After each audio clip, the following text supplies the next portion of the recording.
Restate the reason why anybody would want to go to a hold or a sell on this juggernaut. I don't get it. Yeah, I mean, to the extent that this has become a phone company. So really, if you take a look at the phone business, you could paint a picture that, iPhone sales are slowing. The U.S. market, the Western market's saturated, and that's the kind of the cautious play there. But the fact is, they continue to have refreshes. Their services business, their app store, and so on and so forth, that business is growing.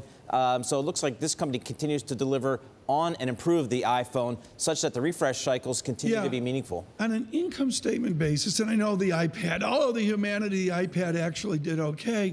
Down the income statement, gross margins are resilient, right? They are.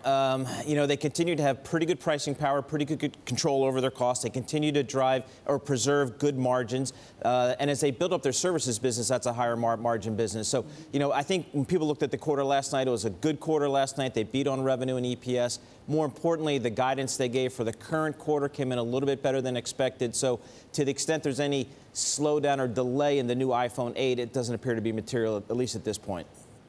Paul, how many iPhones am I going to own? And at some point, do I get bored of, just upgrading, and do I want something else? And is that something else going to be a driverless car or something to do with my health?